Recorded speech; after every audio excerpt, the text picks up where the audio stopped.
I have been using Apple Intelligence in beta since they released it, and it has been almost 3 months.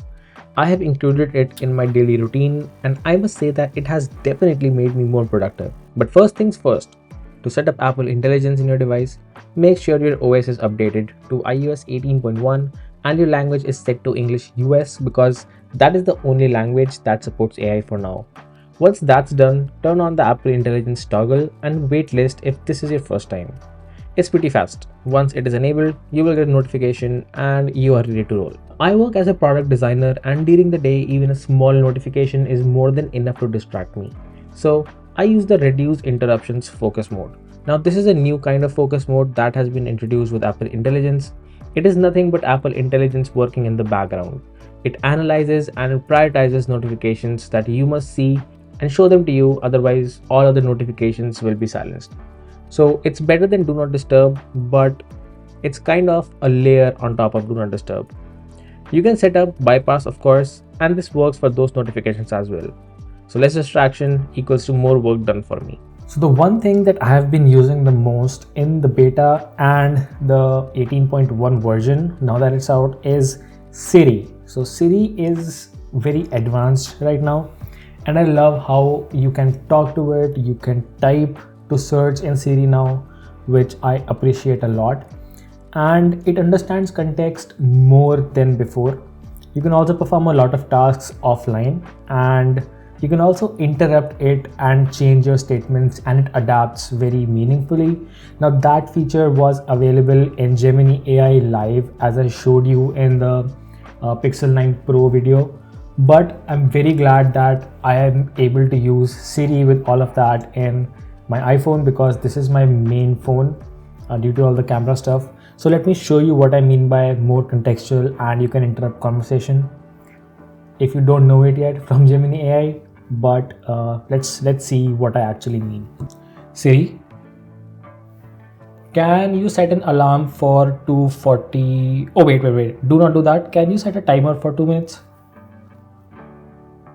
2 minutes counting down. So it set a timer for 2 minutes. So yeah, that is what I mean by it can understand context and can be interrupted during conversations. So yeah, that's the new Siri in the iPhone. It's pretty neat, and oh my god, I just love it. With Apple Intelligence updates, Siri has a better UI and UX.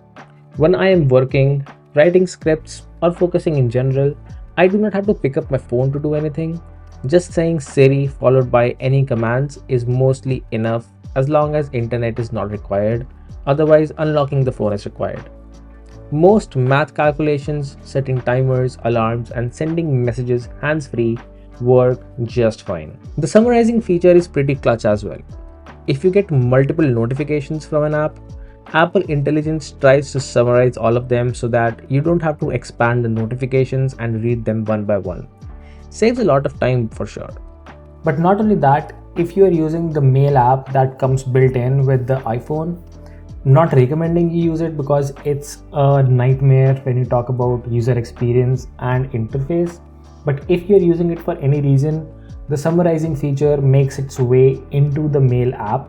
So if you see, this is the email app, and if you open any email that is very lengthy and you don't want to read through all of this stuff, there's an option at the top called summarize.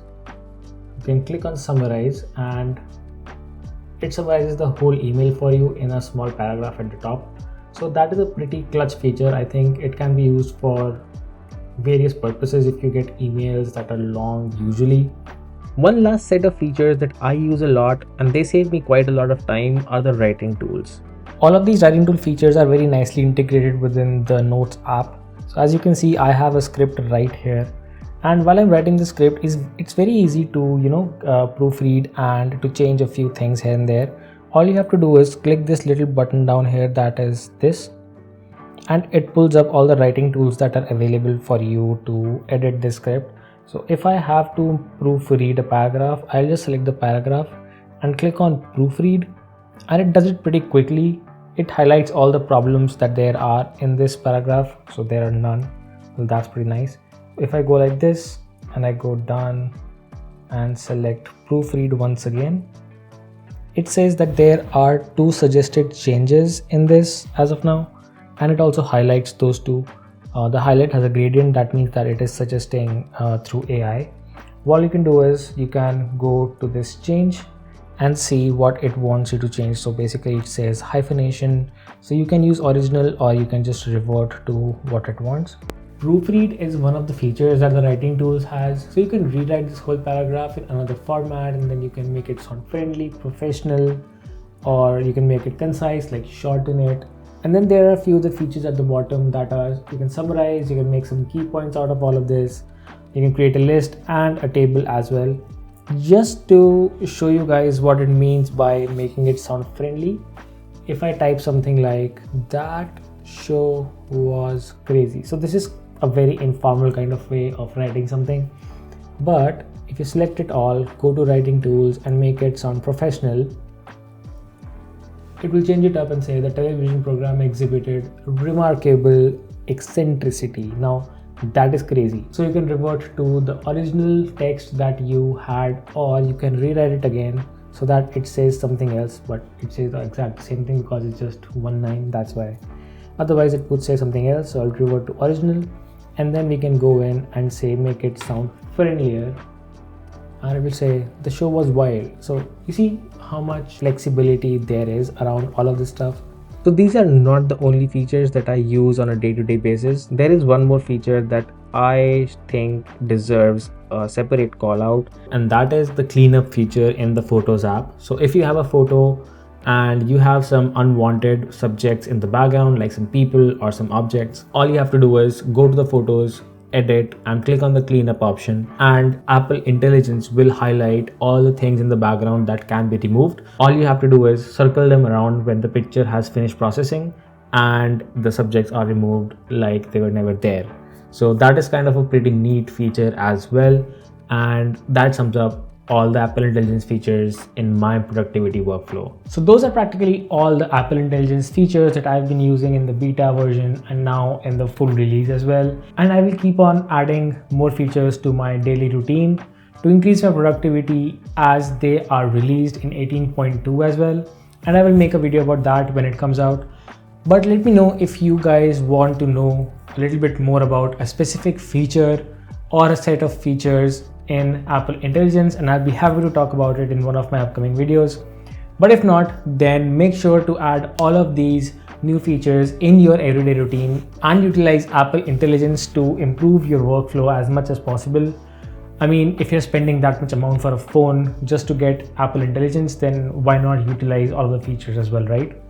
But still not recommending to use the email app because that's just not worth it. But other than that, all of the features like the new Siri, the writing tools, those are all the features that you should be using at this point. If not, then you are lagging behind.